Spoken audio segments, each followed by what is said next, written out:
Hello नमस्कार, बहुत बहुत स्वागत है आप सभी का इस प्लेटफॉर्म पे मेरे यानी पीयूष उपाध्याय के साथ में।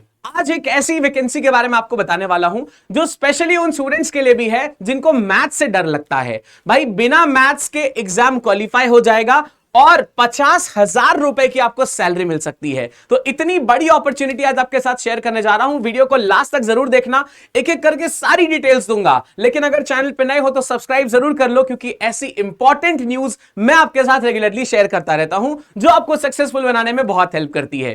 तो चलिए शुरुआत करते हैं, देखते हैं नौकरी कहां पे आई हुई है, कैसे कैसे हम सिलेक्शन ले सकते हैं। तो सबसे पहली बात है, जो ये नौकरी आई है बेटा, CSIR एक डिपार्टमेंट है, उसके नेशनल एनवायरमेंटल रिसर्च इंस्टीट्यूट में वैकेंसी आई हुई है। पहले बात करना शुरू करेंगे इंपॉर्टेंट डेट्स की। तो भाई इसका जो रजिस्ट्रेशन है वो ऑलरेडी स्टार्ट हो चुका है अप्रैल में ही, लेकिन इसकी जो लास्ट डेट है वो 30 अप्रैल है, यानी आपके पास में 4 ही दिन का समय बचा हुआ है। तो बिना विलंब किए इसमें एप्लीकेशन आज ही कर देना, लेट मत करना। फिर बात करी जाए फीस पेमेंट की, तो लास्ट डेट है 30 अप्रैल 2025, यानी इसका भी डेट सेम ही है। एक बात ध्यान से समझिए, वीडियो के नीचे डिस्क्रिप्शन में मैं आपको नोटिफिकेशन का लिंक दे दूंगा, तो डिस्क्रिप्शन को पूरा देखिएगा, उसमें नोटिफिकेशन का लिंक मिल जाएगा। परेशान होने की जरूरत नहीं है, वीडियो में ही मैं आज आपको सारी इंफॉर्मेशन दूंगा, कहां पे एग्जाम सेंटर होगा, कहां पे आपकी जॉब पोस्टिंग होगी, ये सारी बातें आज की वीडियो में ही बताऊंगा। फिर चलेंगे नोटिफिकेशन पे और जानेंगे बहुत सारी चीजें। तो देखिए एग्जाम कब होने वाला है, ये डेट अभी अनाउंस होगी बेटा, अभी अनाउंस नहीं हुई है। एक चीज आपसे दरख्वास्त है कि अपना मोबाइल नंबर वही वाला डालें जो एक्टिव है, और ईमेल एड्रेस वही डालें जो आप यूज करते हैं। ऐसा ईमेल एड्रेस मत डालें जो बंद हो चुका है, क्योंकि जब भी आपका एडमिट कार्ड आता है तो आपके मोबाइल नंबर पे और ईमेल एड्रेस पे वो लोग इन्फॉर्म करते हैं। तो इस तरीके से आप अलर्ट रह सकते हैं कि कब आपका एडमिट कार्ड आ गया है। चलिए आगे बात करी जाए, अगर एलिजिबिलिटी क्या है, कौन कौन फॉर्म को भर सकता है। तो देखिए बेटा, कोई भी 12th पास बच्चा इस फॉर्म को अप्लाई कर सकता है। जूनियर सेक्रेटरीट असिस्टेंट हो चाहे जूनियर स्टेनोग्राफर हो, दोनों के लिए कोई भी बच्चा जो 12th पास है वो अप्लाई कर सकता है। अब यहां पे इनकी एक जनरल ड्यूटी का भी वैकेंसी है। FNA का मतलब होता है फाइनेंस एंड अकाउंट्स, SNP का मतलब होता है स्टोर एंड परचेज। तो इन डिपार्टमेंट्स में वैकेंसीज देखने को मिली है। डिजायरेबल का मतलब होता है अगर आपको ये आता होगा, मतलब MS Office, MS Word, MS Excel, MS PowerPoint, तो आपको थोड़ा सा प्रेफर ये ज्यादा करेंगे, बस इतनी सी बात है। ये कोई मैंडेटरी नहीं है, ये जरूरी नहीं है बेटा, ठीक है। चलिए आगे बात करा जाए सैलरी स्ट्रक्चर। सर पैसा बता दीजिए कितना मिलने वाला है। देखिए ध्यान से, अगर आप जूनियर स्टेनोग्राफर बन जाते हैं तो आपको 49,623 रुपए की सैलरी मिलने वाली है, जो इसमें 50,000 में कम हो रहा है, जैसे मैंने थंबनेल पे बनाया था। तो भाई बचा हुआ पैसा मुझसे ले लेना, आप कोई दिक्कत नहीं है, ये 50,000 ही मानिए। लेकिन अगर आप JSA बनते हैं, जूनियर सेक्रेटरीट असिस्टेंट बनते हैं, तो आपकी सैलरी होने वाली है 36,493, जो लगभग 36,500 के है, और कम नहीं है अगर 12th पास की बात करें। चलिए आगे देखते हैं इसमें और क्या क्या बातें हैं। तो इसके बाद में हमको देखना है एज लिमिट क्या है। एज लिमिट कितने दिन कब होनी चाहिए बेटा, ये देखिए 30 अप्रैल आपकी लास्ट डेट है ना। 30 अप्रैल लास्ट डेट है। तो जब लास्ट डेट आप फॉर्म भरो तब आपकी उम्र 18 होनी चाहिए कम से कम, ये बेटा है मिनिमम, कम से कम 18 होनी चाहिए। और मैक्सिमम एज, अगर आप स्टेनोग्राफर का फॉर्म भर रहे हैं तो मैक्सिमम 27 साल तक भर सकते हैं। अगर आप JSA का फॉर्म भर रहे हैं तो मैक्सिमम 28 साल तक भर सकते हैं। एज रिलैक्सेशन भी मिलता है SC ST वालों को, OBC वालों को। जानना है, देखो ध्यान से, क्या एज रिलैक्सेशन मिलता है बेटा। अगर आप SC ST में आते हैं तो 5 साल का रिलैक्सेशन है। अगर आप OBC में आते हैं तो पूरे 3 साल का रिलैक्सेशन है। अगर आप PWD में आते हैं तो अनरिजर्व्ड हैं तो 10 साल, यानी जनरल वालों को 10 साल, OBC हैं तो 13 साल, SC ST हैं तो पूरे 15 साल का आपको रिलैक्सेशन मिल जाएगा। एक्स सर्विसमैन है तो जितनी साल सर्विस की है उसके साथ में 3 साल और जोड़ दीजिए, इतना रिलैक्सेशन आपको देखने को मिलेगा, जो कि काफी ज्यादा रिलैक्सिंग है। चलते हैं आगे, सिलेक्शन प्रोसेस क्या होने वाला है बेटा। देखिए जो सिलेक्शन प्रोसेस होगा उसमें कुछ स्टेज फॉलो होंगी। पहला, सबसे पहले आपका ऑनलाइन एग्जाम लिया जाएगा। ऑनलाइन एग्जाम का मतलब होता है कंप्यूटर पे टेस्ट होगा। इसको बहुत सारे बच्चे CBT के नाम से भी जानते हैं।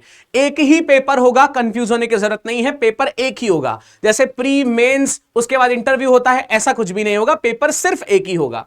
फिर यहां पे जो बच्चे इसमें शॉर्टलिस्ट होंगे, जो बच्चे क्वालिफाई करेंगे, उन बच्चों का टाइपिंग टेस्ट और कंप्यूटर टेस्ट होगा। अभी बात करेंगे क्या क्या टाइपिंग टेस्ट में और कंप्यूटर टेस्ट में बात करी जाएगी। यहां पे टाइपिंग ऑलरेडी लिखी हुई है, आप देख सकते हैं। अगर आप इंग्लिश को सेलेक्ट करते हैं टाइपिंग के लिए, जब आप फॉर्म भरने जाएंगे तभी आपको ये सेलेक्ट करना होगा। अगर आप इंग्लिश में टाइपिंग करते हैं तो 35 वर्ड की स्पीड होनी चाहिए, और हिंदी टाइपिंग करेंगे तो 30 वर्ड पर मिनट की स्पीड होनी चाहिए।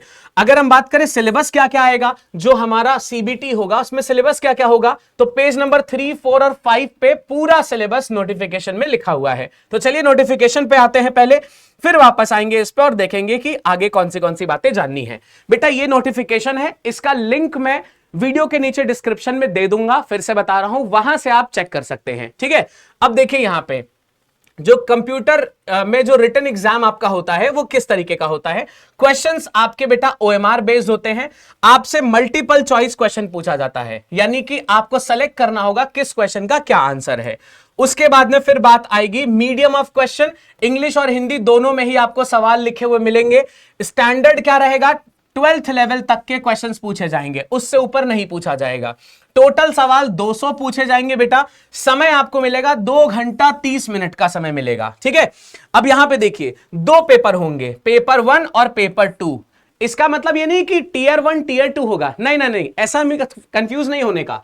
एक ही पेपर होगा, यही पेपर 2 पार्ट में होगा। पहले हो जाएगा पार्ट 1 और फिर हो जाएगा पार्ट 2, यानी एक ही पेपर 2 भाग में विभाजित होगा, डिवाइडेड होगा। चलिए समझते हैं कैसे कैसे ये हमारा पेपर कराया जाएगा। ठीक है बेटा, तो सबसे पहले अगर हम देखें तो सबसे पहला पेपर 1 होगा, मतलब पार्ट 1 हो जाएगा, जिसमें 90 मिनट का समय मिलेगा और आपसे मेंटल एबिलिटी के क्वेश्चन पूछे जाएंगे। 100 सवाल होंगे 200 मार्क्स के, मतलब एक क्वेश्चन 2 नंबर का होगा। कोई नेगेटिव मार्किंग नहीं होगी इस पेपर में। ठीक है बेटा, ये वाला जो मेंटल एबिलिटी टेस्ट होगा इसको सिर्फ आपको क्वालिफाई करना होगा, इससे आपकी मेरिट नहीं बनेगी।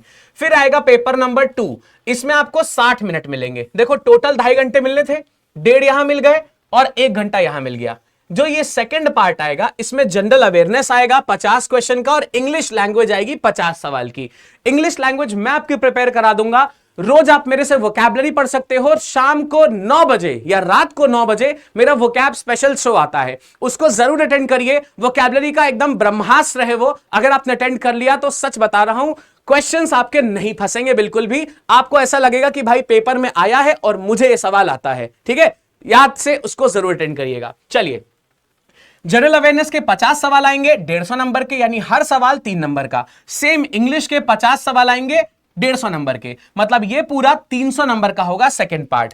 अब इसमें नेगेटिव मार्किंग भी होगी भाई, इसमें नेगेटिव मार्किंग भी है। ऊपर वाले में नेगेटिव नहीं था, इसमें सही करोगे तो +3, गलत किया तो -1 हो जाएगा। ठीक है, और जो मेरिट बनेगी बेटा वो इसी बेसिस पे बनेगी। अगर आपने मेरिट की बात करी तो ये सेकंड पेपर के हिसाब से मेरिट ये लोग बनाएंगे। ठीक है, चलो देखते हैं आगे।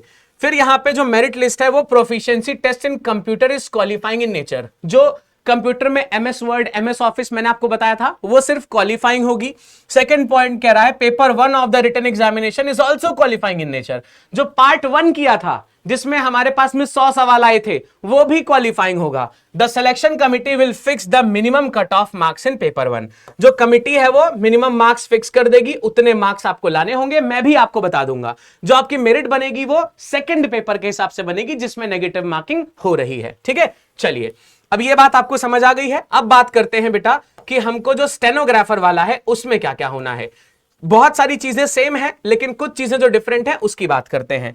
देखिए डिफरेंट क्या क्या चीजें हैं, ध्यान से समझ लीजिए। अब यहां पे भी क्वेश्चन आपको ओएमआर में करने होंगे, मल्टीपल चॉइस क्वेश्चन मिलेगा। मीडियम आपको इंग्लिश हिंदी दोनों में मिलेगा, ये भी 12th लेवल का होगा, इसमें भी 200 सवाल आएंगे। लेकिन उधर 2 घंटा 30 मिनट था, यहां पे सिर्फ 2 घंटे मिलने वाले हैं, 120 मिनट मिलने वाला है, ध्यान से। ठीक है, चलिए अब आगे बात करते हैं। इसमें कौन से सब्जेक्ट आने वाले हैं बेटा। इसमें एक ही पेपर होगा आपका, पेपर इसमें एक ही होगा। क्या होगा, पहला जनरल इंटेलिजेंस एंड रीजनिंग, फिर आएगा जनरल अवेयरनेस, और फिर आएगा जनरल लैंग्वेज एंड कॉम्प्रीहेंशन। ठीक है, इंग्लिश लैंग्वेज एंड कॉम्प्रीहेंशन, इन सबके 50-50 सवाल आएंगे इन दोनों के, और इंग्लिश के 100 सवाल आएंगे। तो देख रहे हैं इंग्लिश अकेला ही 50% कवर कर रहा है, यानी कि 200 सवाल आपसे पूछे जाएंगे। हर सवाल 1 नंबर आपको प्लस में देगा, मतलब सही करने पर 1 नंबर, और अगर आपने गलत किया तो 0.25 आपका काट लिया जाएगा, यानी 1/4 आपकी नेगेटिव मार्किंग होगी। इसी से आपकी मेरिट बनेगी बेटा। आगे बात करा जाए अगर कि इससे मेरिट बन गई है तो आगे हम स्टेनोग्राफी में क्या करेंगे। तो बेटा स्टेनोग्राफी में आपको एक 10 मिनट का डिक्टेशन दिया जाएगा। 10 मिनट का डिक्टेशन दिया जाएगा और आपको उसको इंग्लिश या हिंदी में कन्वर्ट करना होगा। तो इंग्लिश के लिए 50 मिनट मिलेंगे और हिंदी के लिए आपको 65 मिनट मिलेंगे, ठीक है। अब ये स्क्राइब वाले जो बच्चे हैं उनके लिए थोड़ा सा टाइम बढ़ा के दिया जाता है डेफिनेटली।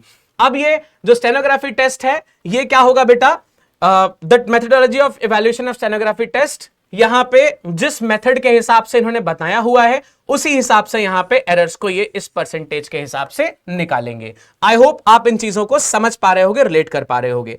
चलिए आ जाते हैं अपनी इस वापस स्लाइड पे और देखते हैं और कौन सी बातें आपको जाननी है। तो इसके बाद में हमको जानना है कि भाई फीस वगैरह कितनी है।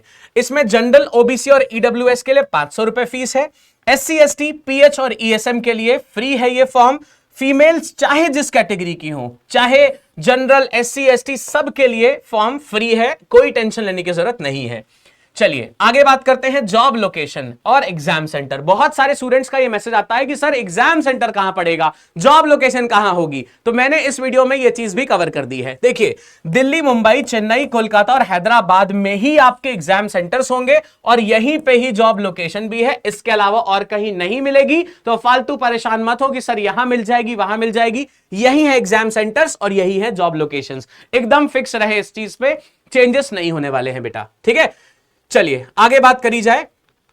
तो भाई यहां पे जॉब सेंटर, एग्जाम लोकेशन की बात आपको समझ आ गई है, जॉब लोकेशन आप समझ चुके हैं, एग्जाम कहां कहां होगा ये सारी बातें भी समझ आ चुकी हैं। तो अब क्या बचता है, अब ये बचता है कि भाई आप तुरंत चैनल को सब्सक्राइब कर लें और ये सुनिश्चित करें कि ये फॉर्म आपका आज ही भर जाना चाहिए, जिससे डिले जितना ज्यादा होता जाएगा फॉर्म सबमिशन में उतने कम लोग यहां पे मतलब उतना कम चांसेस होता जाएगा फॉर्म को सबमिट करने का।